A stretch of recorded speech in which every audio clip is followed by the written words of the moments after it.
Oi, gente, tudo bem? Hoje nós estamos de novo reunidos aqui em busca de trabalhar um pouco as ideias contidas no Evangelho segundo o Espiritismo. No dia de hoje, a gente vai trabalhar o capítulo 14, que traz como título Honrai a vosso pai e a vossa mãe.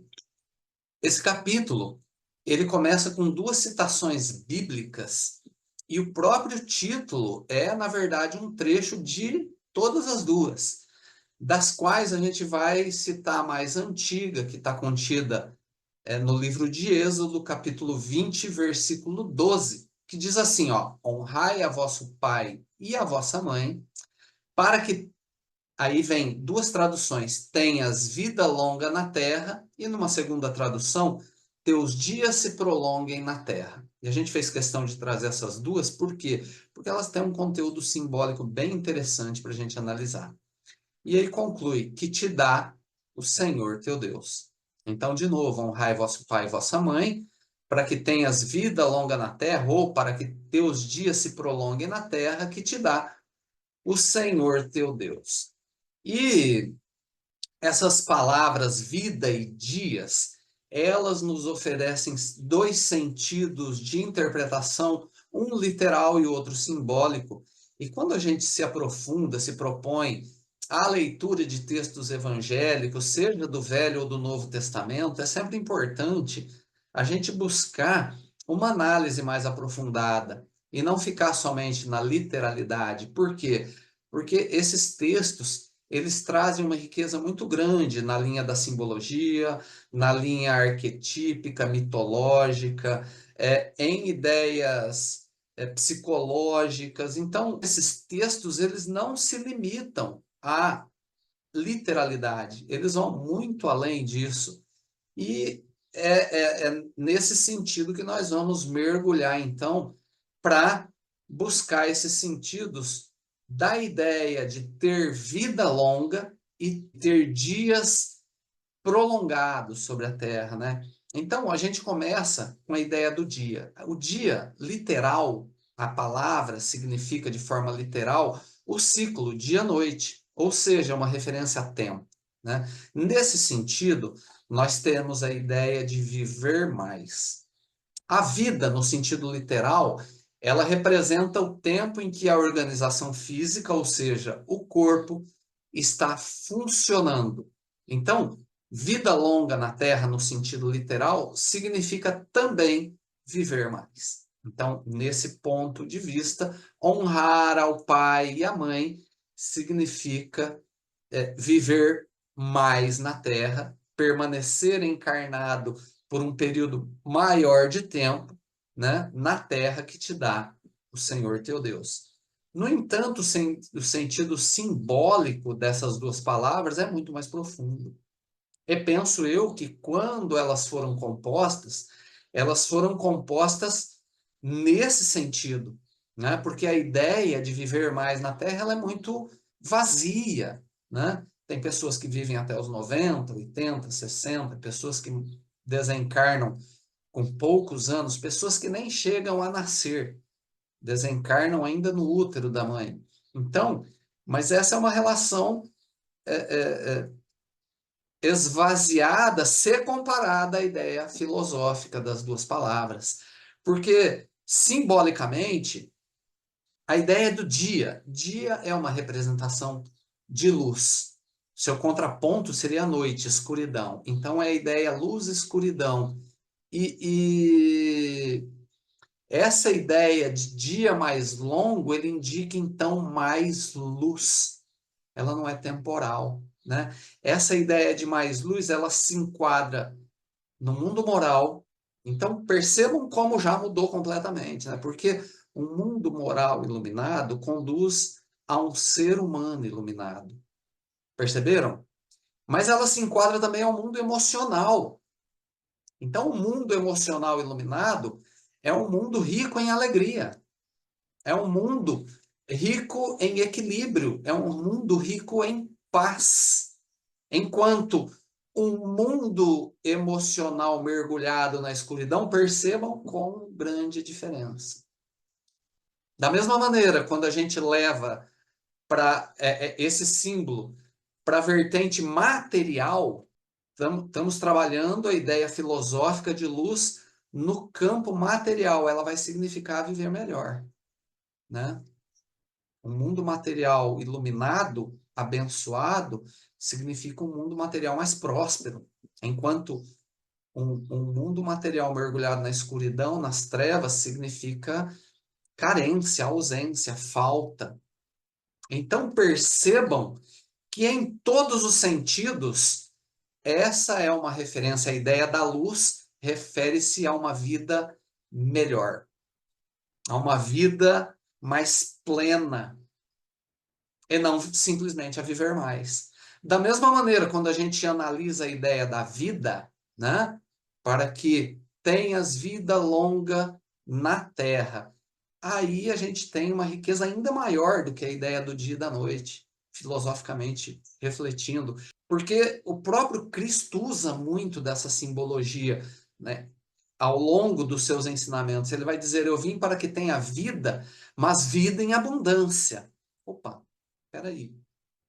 Quer dizer, vida todo mundo já tem, mas vida em abundância já tem um fator simbólico aqui, já tem elementos aqui filosóficos que diferem a vida simples da vida em abundância, né? E Oscar Wilde, ele pode nos esclarecer a respeito dessa ideia, porque ele nem é um escritor, na minha percepção, tão brilhante, mas ele, na obra dele, ele compõe uma frase que é o que me chama a atenção da obra dele, para mim, pessoalmente, né?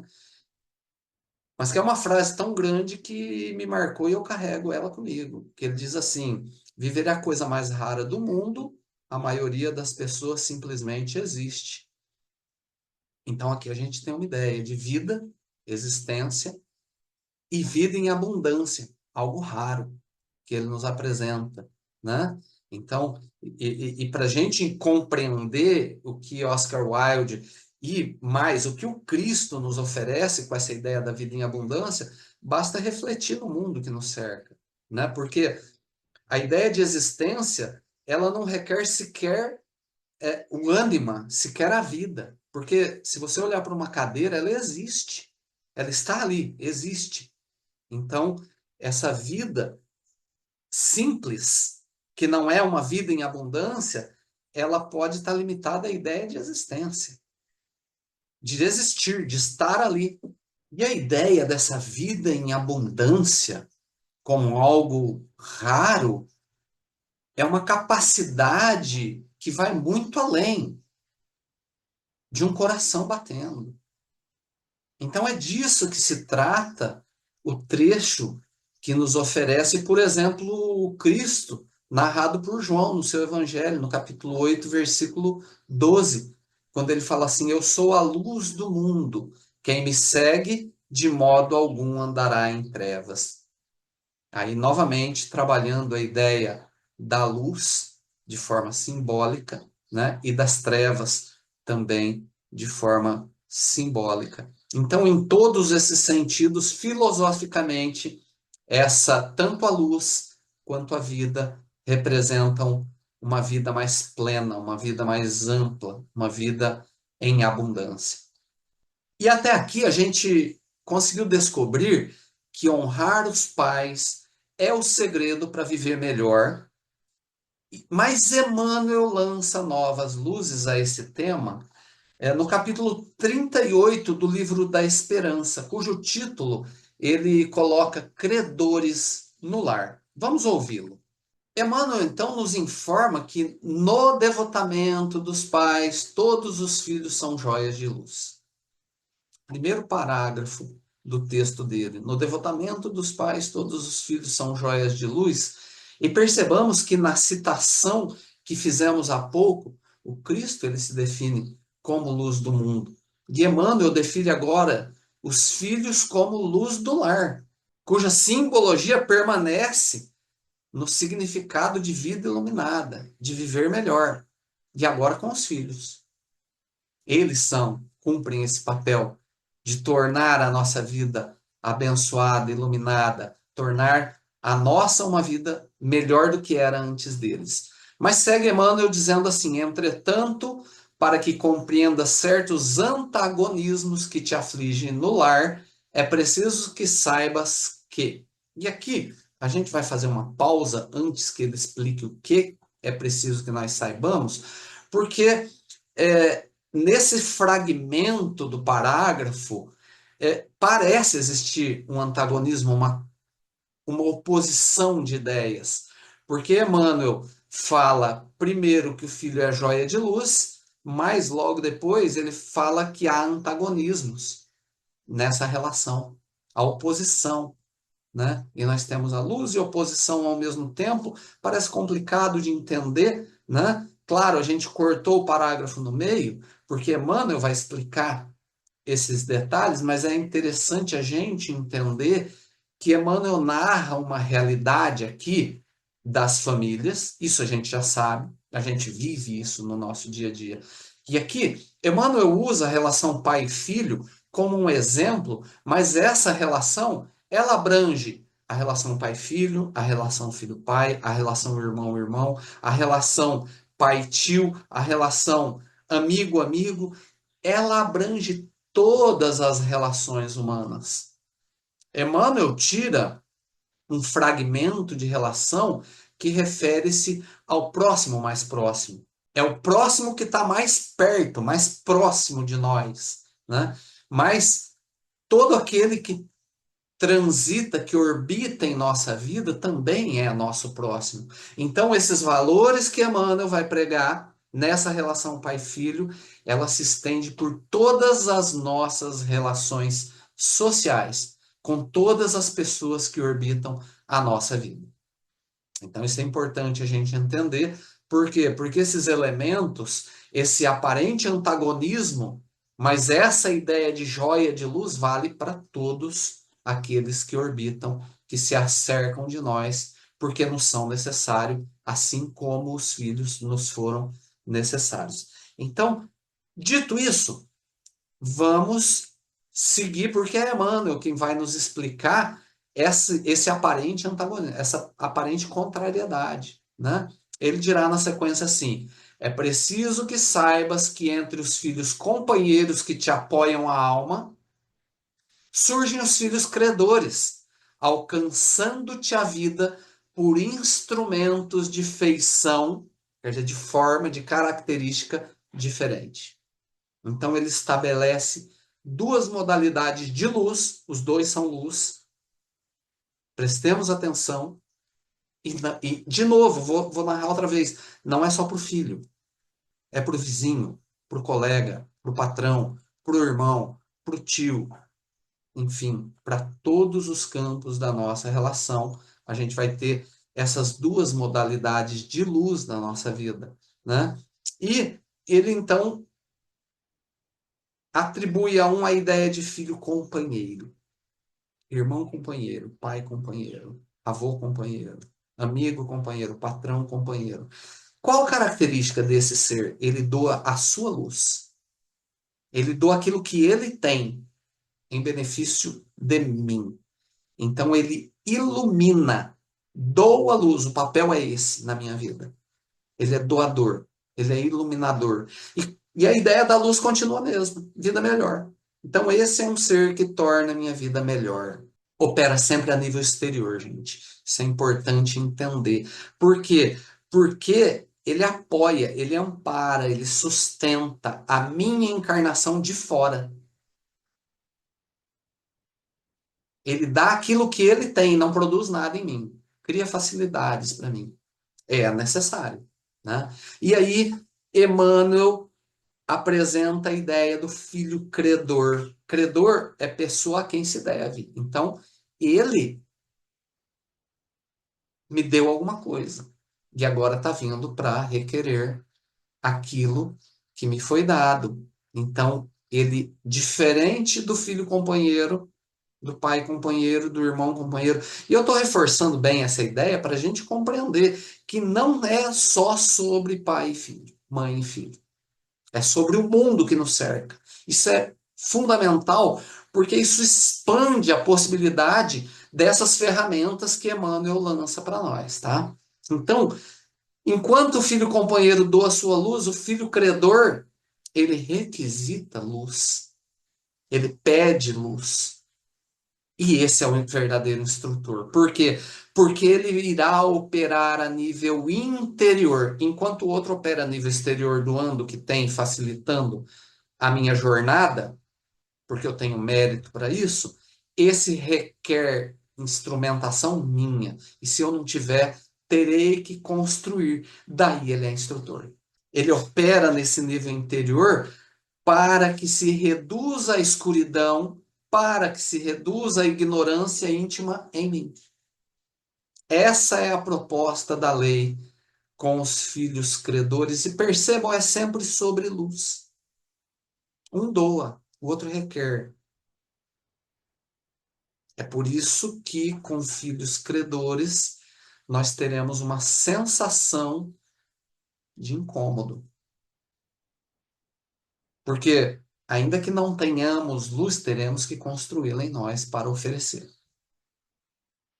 Caso contrário, a nossa vida começa a se transformar num caos, e ela não se transforma, ela sempre foi. Nós que não, nós que temos a possibilidade de construir, não queremos, nos recusamos a essa construção.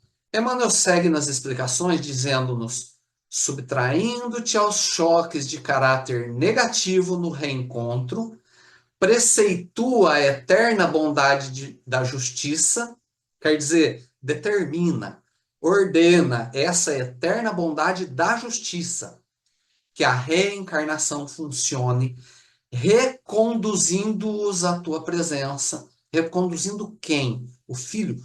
Todo esse grupo que requisita luz, tá? Mas aqui Emmanuel está tratando do filho. Então, reconduzindo esse filho à presença através do berço.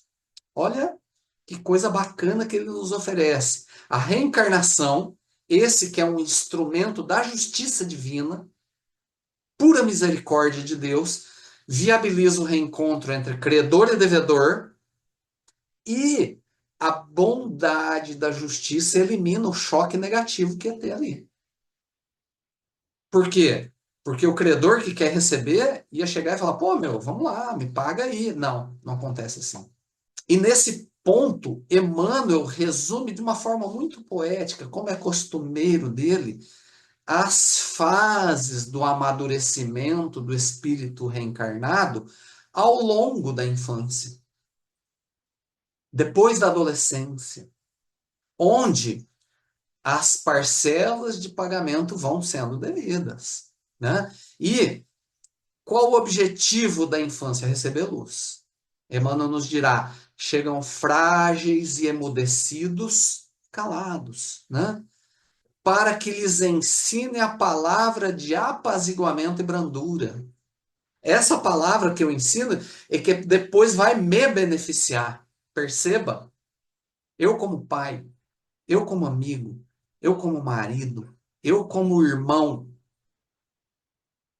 não te rogam liquidação, quer dizer, pagamento do não exige ali na hora, pagamento do débito.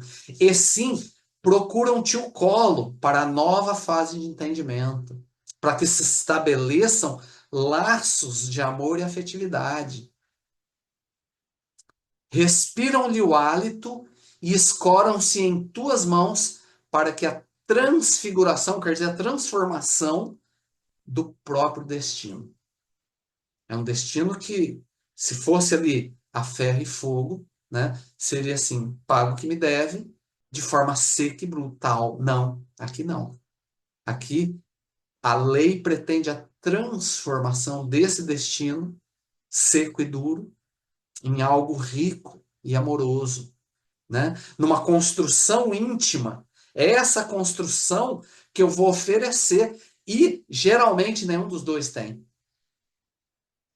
E é por essa prerrogativa daquele jovem, daquele infante que chega na nossa vida, que nós, preocupados com o bem-estar dele, vamos tentar oferecer mais do que recebemos lá atrás.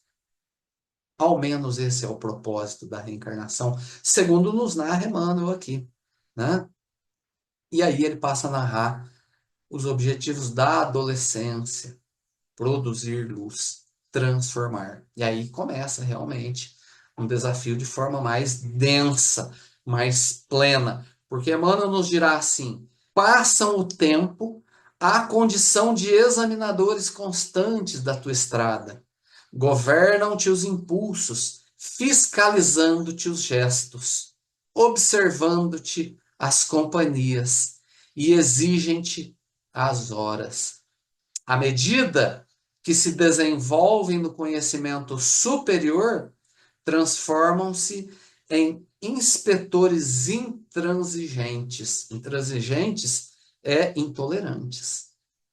Do teu grau de instrução. Quer dizer, agora você vê que já existe uma maior exigência.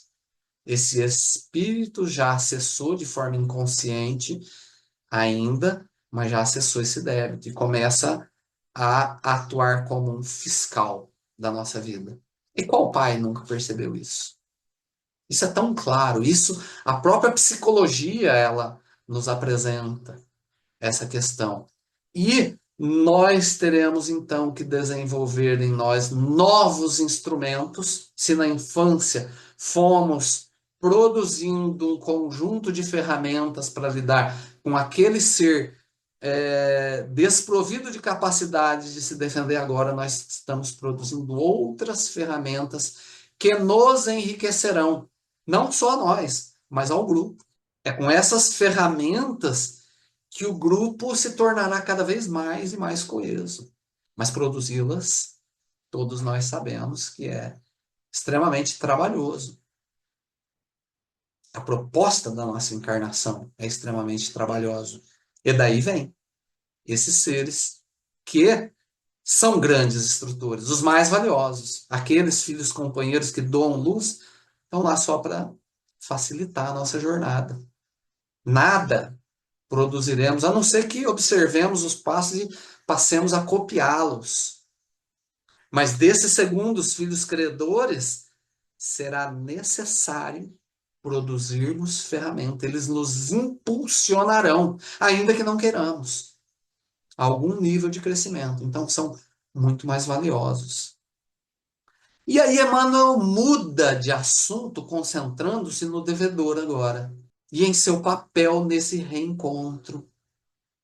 Ele vai falar assim: calas os próprios sonhos para que os deles se realizem.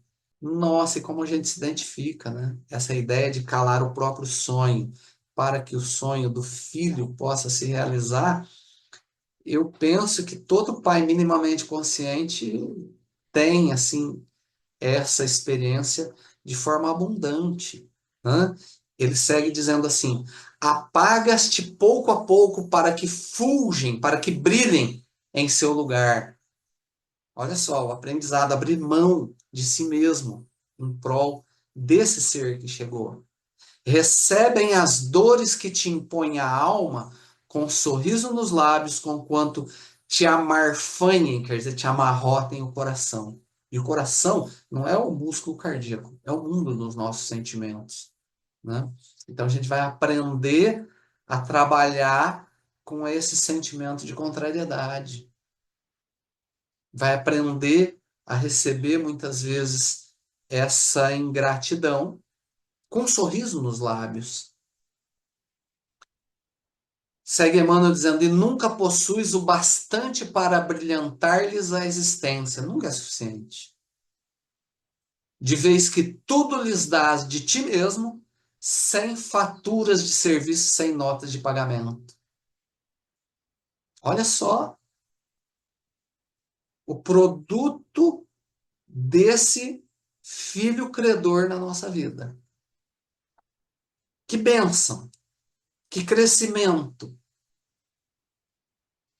E, gente, o importante é que Emmanuel aqui, ele nos oferece um quadro que não deve ser compreendido como um movimento vitimizador. Porque muitas vezes a gente vai analisar isso daqui como um movimento vitimizador. Ah, mas aquele filho ingrato, aquele filho assim, aquele...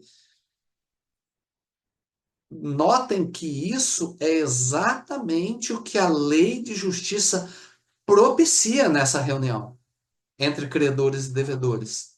É o que ela pede, é o que ela requer nessa reunião entre credores e devedores. É a função da lei de justiça na união desses dois seres. Então, para deixar mais claro, Emmanuel oferece mais uma frase que dá um banho de luz a nos informar. Quando te vejas diante de filhos crescidos e lúcidos, erguidos à condição de dolorosos problemas do espírito, recorda que são eles credores do passado a te pedirem o resgate de velhas contas.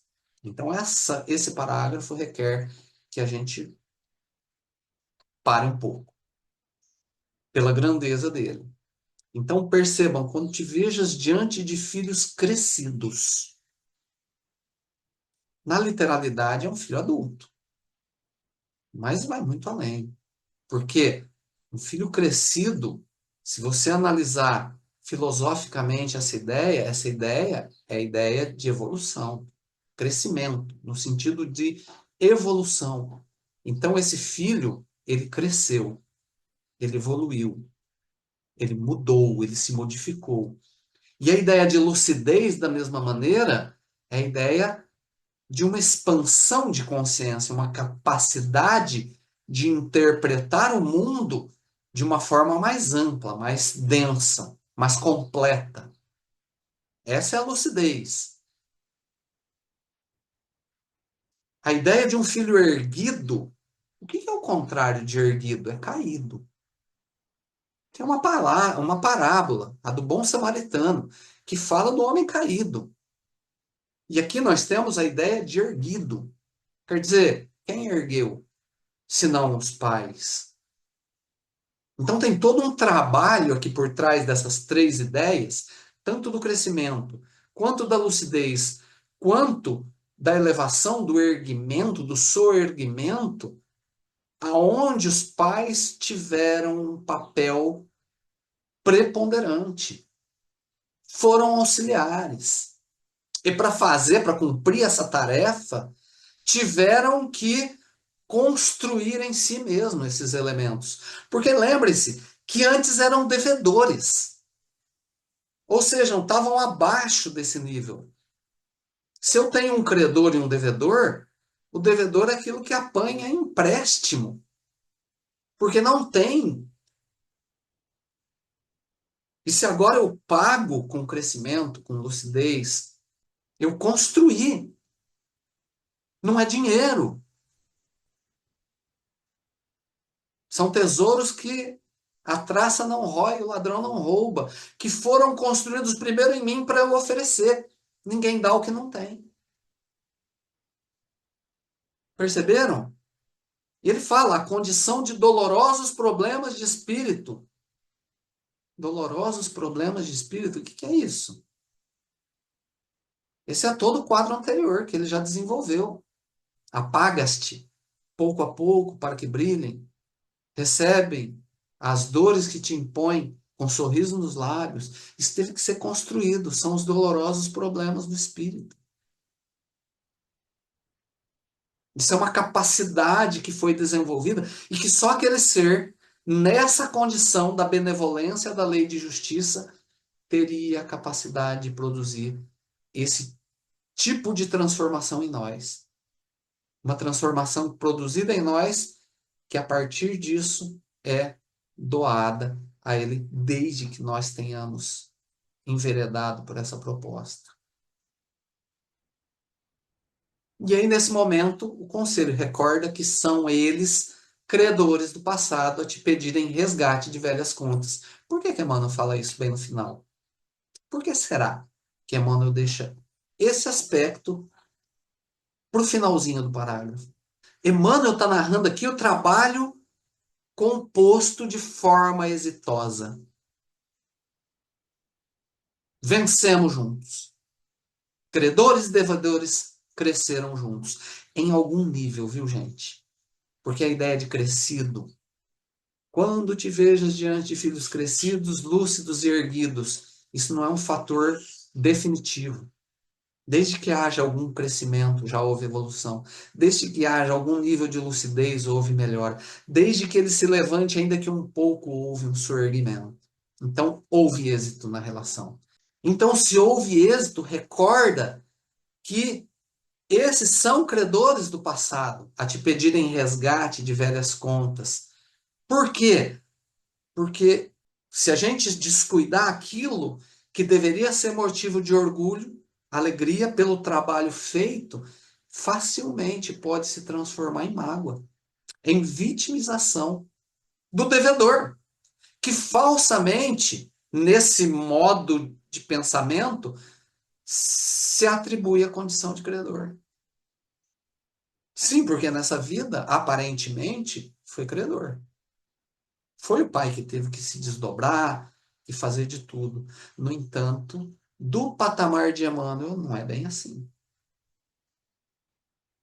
As lembranças às quais nós não podemos acessar, Emmanuel as narra para nós.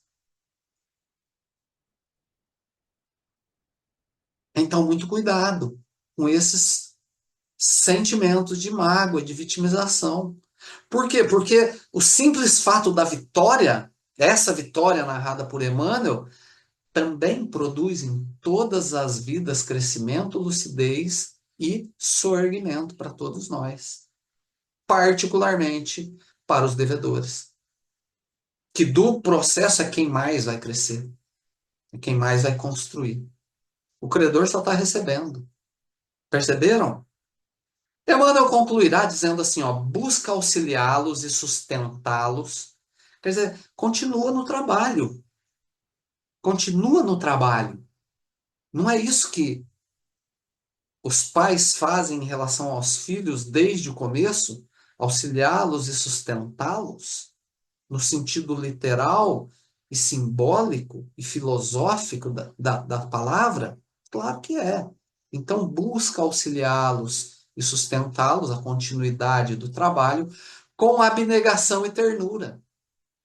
Porque vai estar construindo abnegação. Porque vai estar construindo ternura.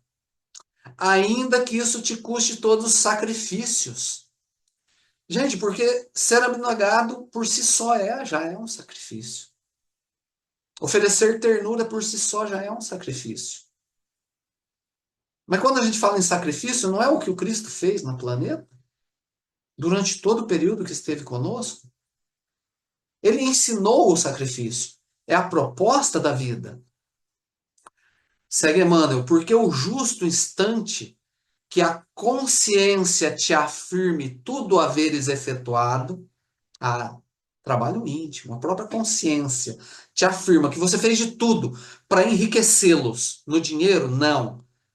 De educação, de trabalho, de dignidade e de alegria, terás conquistado em silêncio o luminoso certificado da tua própria libertação.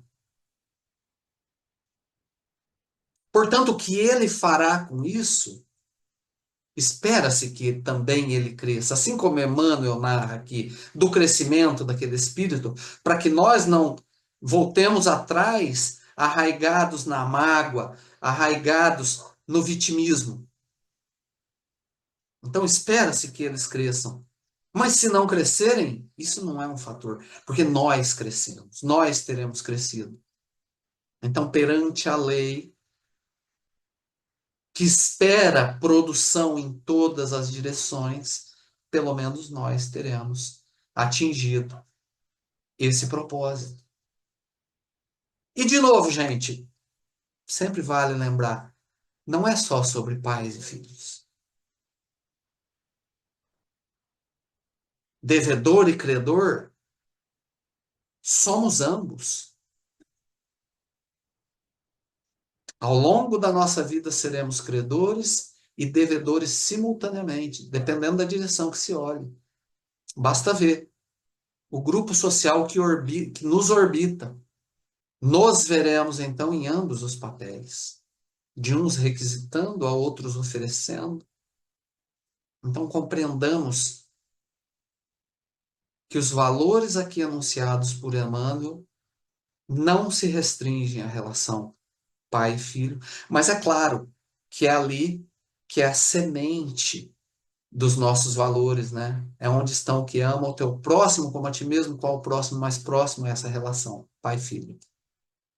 Lembrando que todos nós que nascemos e tivemos nossos filhos, cumprimos simultaneamente ambos os papéis, né? Então, que Deus nos abençoe, que essas informações se tornem ferramentas úteis nas nossas vidas, que nós possamos aplicá-las no nosso dia a dia, em busca de vida em abundância. Que assim seja. Uma ótima semana a todos e até o próximo encontro.